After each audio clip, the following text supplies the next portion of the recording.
زي ما انتوا شايفين بقى النتيجة بتاعتنا بجد تحفة. الفراخ زي ما انتوا شايفين لون تحفة، والطعم والسوا كمان جميلة جدا. والمكرونة بتاعتنا زي ما انتوا شايفين اهي طلعت تحفة. عملت جنبهم بقى طبق سلطة، أكلة خفيفة كده وسريعة، ما تعبتناش وما خدتش مجهود ولا أي حاجة، وفي نفس الوقت طعمها لذيذ. حاجة سهلة، والسهل الممتنع زي ما بيقولوا كده. بس أتمنى تشرفوني في القناة. لو ما تعرفونيش، قناتي اسمها مطبخ رانيا حسن، أتمنى تتابعوني. الطريقة بقى ننزل بيها ونشوف عملنا الجمال ده ازاي. قبل ما نبدأ طبعا وصفتنا زي ما متعودين بنسمي الله ونصلي على الرسول ونشوف عملنا الجمال ده ازاي. يلا بينا نسمي الله ونصلي على الرسول ونشوف الوصفة بتاعتنا. اول حاجة طبعا الفراخ بتاعتي انا غسلها كويس، وكنت نقعها في محلول النقع. محلول النقع طبعا اللي هو ايه، بنحط المية وبنحط معاه معلقة السكر ومعلقة الملح وعصير الليمونة ورشة من الزنجبيل. بننقعها كويس في محلول النقع ده، وبعدين اهم حاجة بقى صفيها كويس. يعني انا حطها في مصفى اهي، لازم تكون متصفية كويس، لان بتعتمد في الوصفة دي ان هي بتتبل بشوية توابل لذيذة كده على الناشف من غير اي سوائل معاها.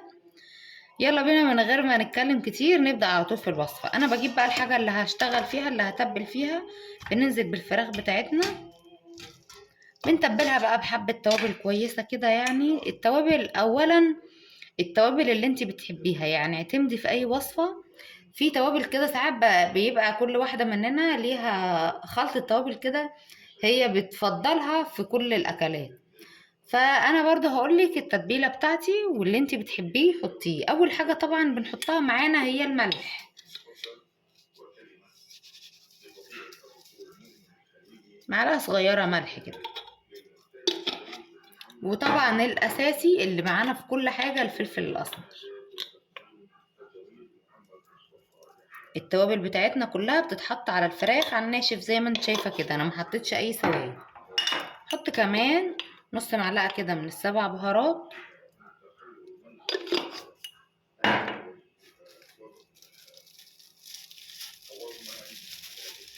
عندي كمان كده نص معلقه من بهارات الفراخ،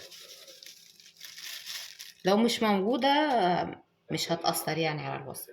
بحط كمان رشه كده من الكزبره الناشفه، ننزل عليهم برشه كده من الزنجبيل، ربع معلقه زنجبيل لان طبعا عارفين نكهته قويه. رشه من القرفه،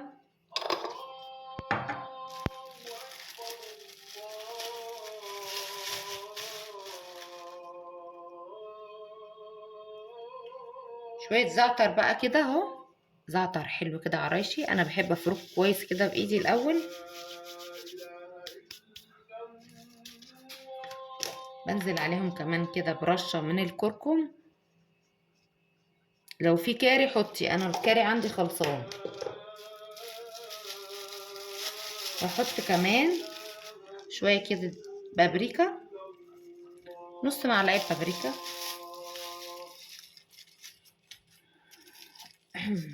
بحط معاهم كمان ربع معلقه بصل بودره وربع معلقه توم بودره. بصل بودره وتوم بودره.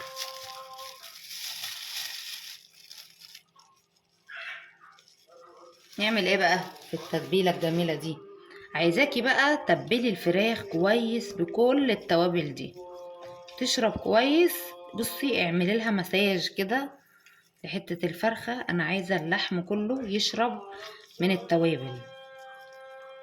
بجد يا بنات من اسهل وصفات الفراخ، اسهل والذ. يعني مش بس ان هي سهله وجميله، طعمها تحفه وريحتها بتبقى فظيعه، وتمشي معاكي جنب حاجات كتير.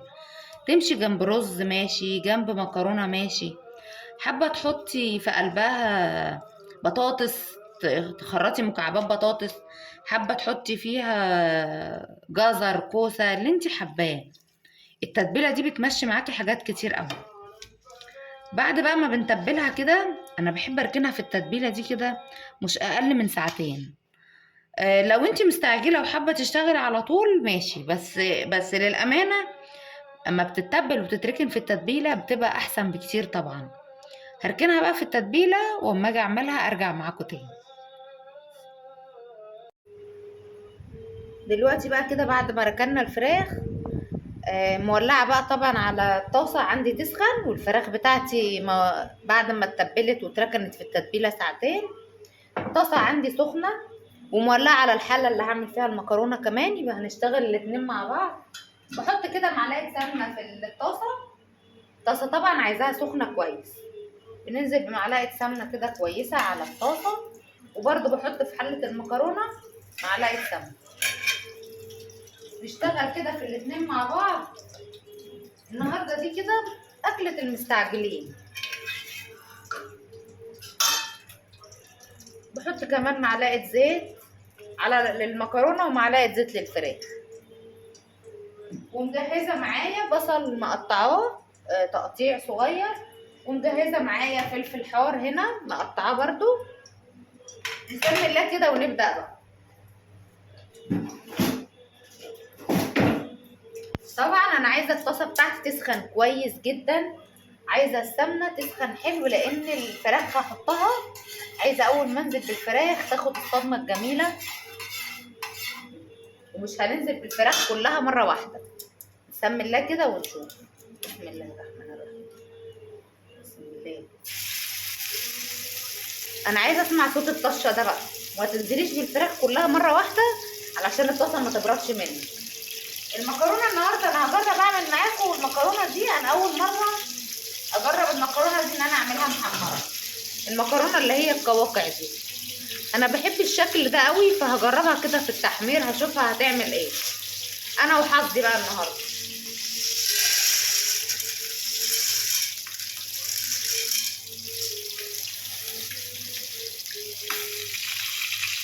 فراخ بنزل بيها كده بقى حته حته، مش عايزه الفراخ تنزل كلها مره واحده.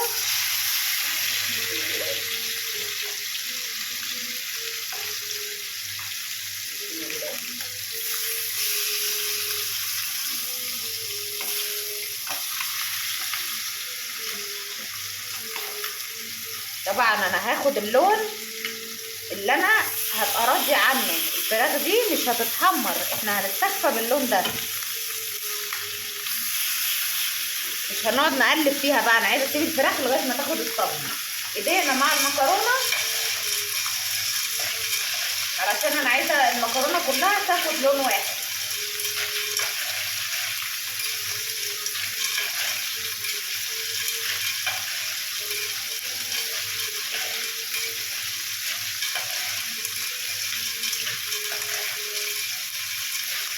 انا ما عنديش شوربه النهارده، فانا حطيت ميه في الكاتل تغلي، لان انا هحتاج ميه سخنه للمكرونه وللفراخ، فيا ريت تستخدمي ميه مغليه بلاش ميه بارده. طبعا انا عندي الجمال اللي نازل من الفراخ ده اللي كله توابل، ده مش هيترمي طبعا، ده هناخد عليه بق صغير كده من الميه ونحطه على الفراخ، خليه دلوقتي لما نحتاج. المكرونه بقى بحب احط لها كده حبه اضافات،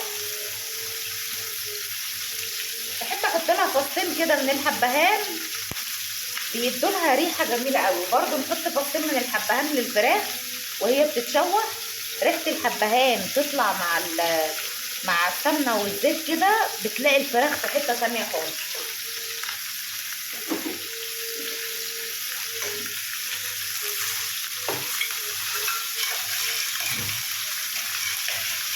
بنزل عليهم كمان بقى كده ورقتين من الليمون، هنحط للفراخ ونحط كمان للمكرونه.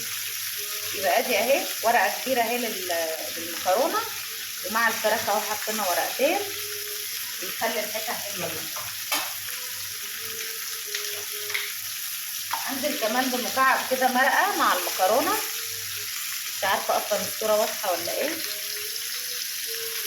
اعتقد كده الصوره واضحه.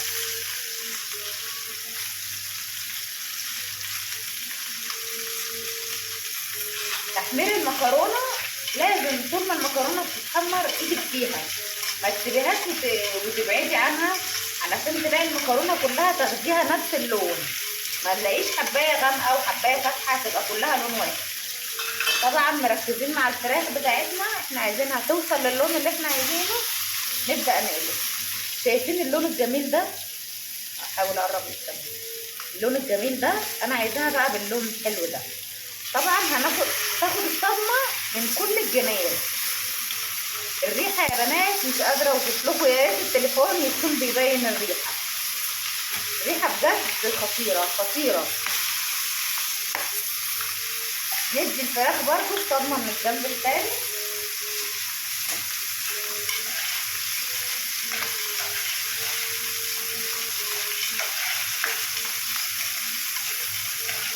نشوف هنحط ايه تاني مع المكرونه.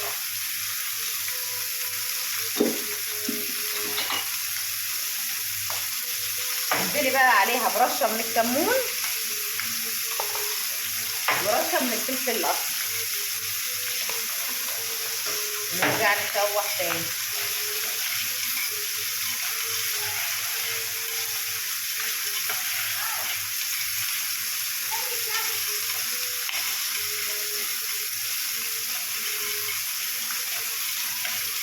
زي ما انت شايفه المكرونه بدات تلون. طبعا ما تبعديش عنها في الوقت ده، هي كده خلاص قربت تجهز معانا.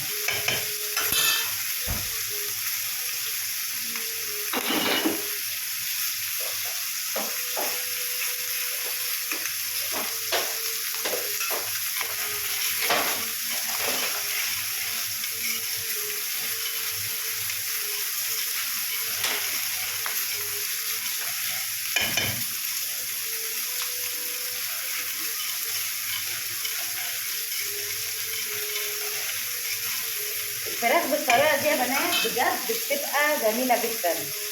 الفراخ دي انا ما كنتش اعرفها، امي اللي معلماني الطريقه بتاعتها. فانا مسميه الفراخ دي، حتى كل ما اجي اعملها اقول لاولادي هنعمل الفراخ بتاعت تيتا. انا مسميها فراخ تيتا. هي بتعملها بالطريقه دي بتبقى من ايديها حاجه تانية. يعني مهما انا اعملها استحاله هتطلع زي اللي ماما بتعملها لي.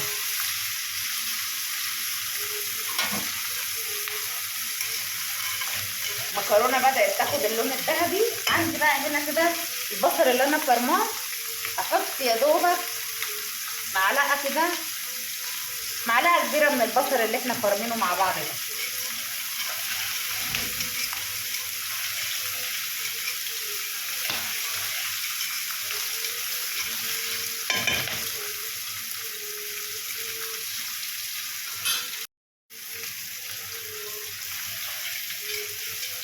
البصلايه بقى ريحتها بدات تطلع معانا.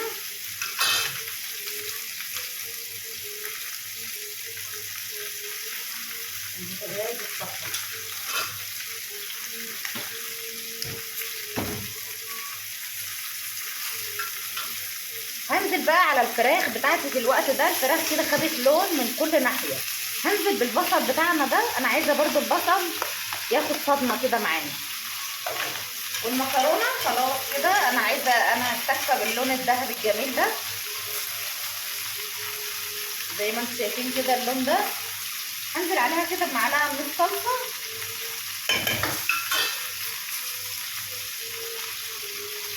طبعا الميه بتاعتنا مغليه.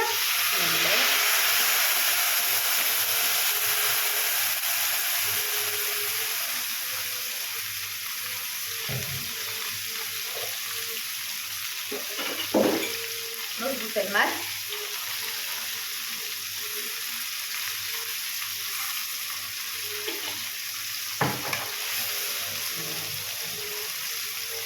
تسقي المكرونه او رز ميه مغليه تاخدي نتيجه 100%. استحاله تعجن مني. طبعا المكرونه دي ما بتاخدش شوربه كتير او ما بتاخدش ميه كتير زي المكرونه التانيه الصغيره.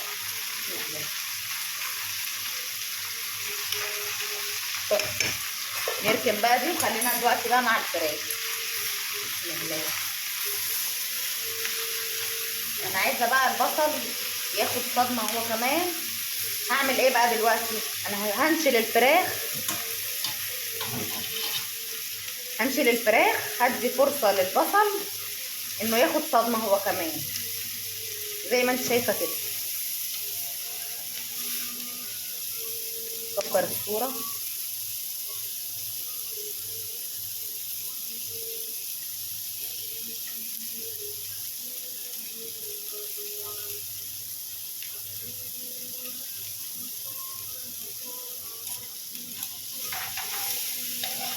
البصل بتاعنا هو كمان ياخد صدمة.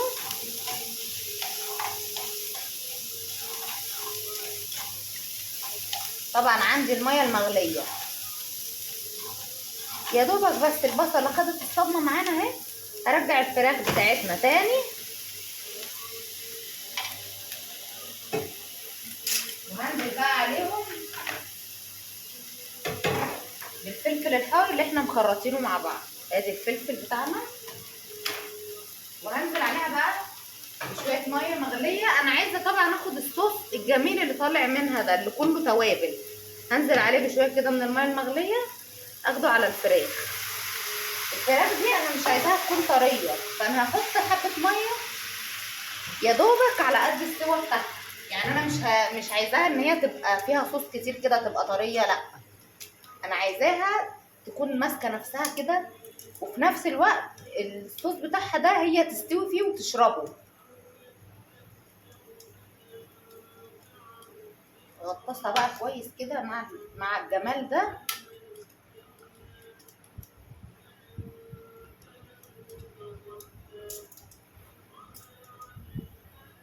المكرونه بتاعتنا تتشرب، نهدي عليها، والفراخ هغطي عليها تستوي.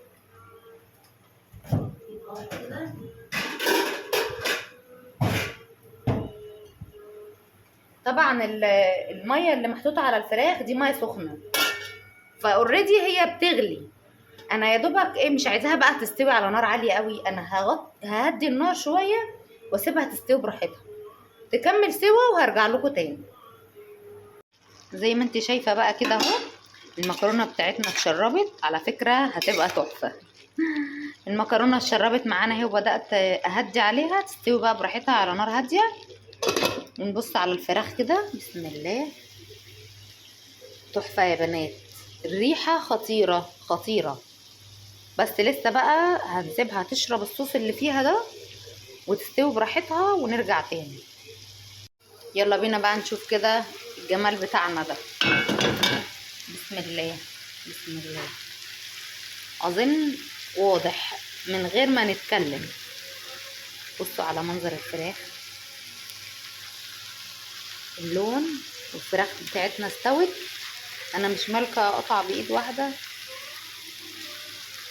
شوفوا منظر اللحم،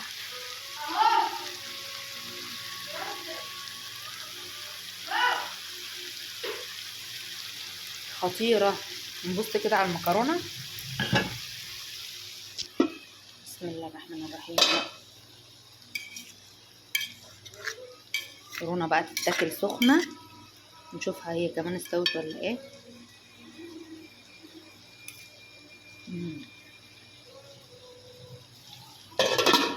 فظيعه يا بنات، والفراخ جميله. جربوها بقى بالطريقه دي وهتعجبكم ان شاء الله.